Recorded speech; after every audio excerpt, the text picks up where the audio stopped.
as a cardiologist, I've been really impressed by the fact that there's such an abundance of scientific evidence that is so strong, even evidence that is causal, that links air pollution to cardiovascular disease. And this is a hard thing to prove because it's hard to do a randomized controlled trial when it comes to air pollution, right? You can't randomize people to have air pollution or not. But when you look at epidemiologic data and you look at mechanistic studies, you can see that air pollution, particularly particulate matter 2.5, which is the fine air pollution, has a causal dose-dependent relationship with heart disease, all kinds of heart disease outcomes, including MI, stroke, arrhythmias, heart failure, even with dementia and longevity, actually. But it doesn't just stop there. It's not just that air pollution, it's the ozone that can affect it as well. And we've also seen a shift in climate patterns happening over time, where weather patterns are changing more than they've ever changed before. So extreme heat can increase susceptibility for individuals with coronary artery disease or congestive heart failure. And extreme cold can actually increase susceptibility for those individuals and increase risk of stroke as well. And those are all the direct effects of, weather change, air pollution, climate change. There's even indirect effects because people could have trouble getting their medications. People could have trouble, having issues with supply chain issues with medications getting delivered. They could have trouble getting access to care. So there's obviously a lot of indirect effects as well. So it's not surprising to me that the World Health Organization calls this one of the most environmentally biggest sort of threats to human health, which is air pollution.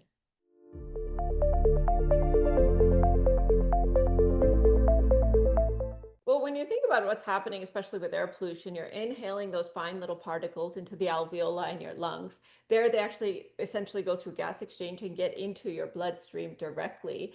They can obviously cause inflammation in the nares, but once they get into your bloodstream, they can have a very activating effect on the blood vessels. And we're talking about endothelial activation, increased expression of adhesion molecules. We're talking about inflammation inside the endothelium.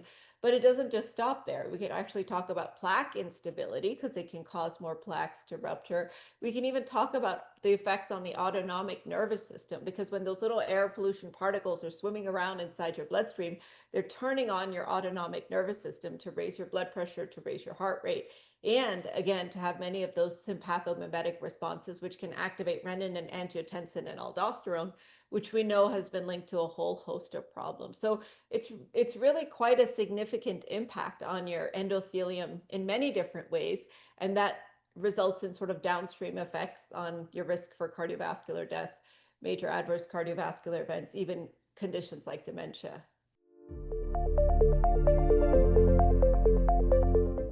I would say we're all vulnerable to climate-related cardiovascular risks, but certainly there are some that are more vulnerable. So that would be our elderly patients over the age of 65 because they have trouble with thermoregulation, regulating their body temperature.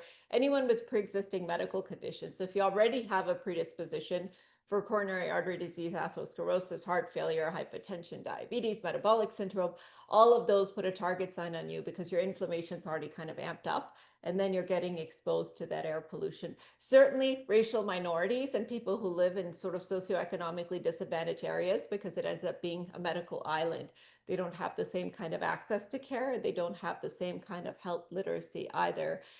Pregnant women are certainly high risk as well, because they're not just, of course, breathing for themselves, they're breathing for the baby as well. And a lot of this air pollution can have effects on the baby. And then children, because their nervous systems, their immune systems, all of their organs are developing. So when you expose a child to air pollution, the dose of air pollution that a child gets obviously is much higher than the same amount of air pollution exposed to an adult that has a larger volume of distribution. So all of these populations, I think, deserve special attention, but we should all be mindful of our risk of air pollution.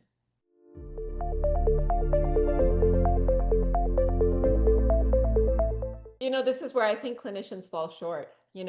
I personally, as a clinician, I take responsibility for this as well, because we forget that air pollution is a modifiable cardiovascular risk factor. So I think clinicians have two roles here. The first is to assess the degree of air pollution exposure, especially if you're practicing in an urban environment. You have patients who live near the highways, but even in rural areas where you can see more wildfire smoke and such, which we know has been linked to adverse outcomes as well.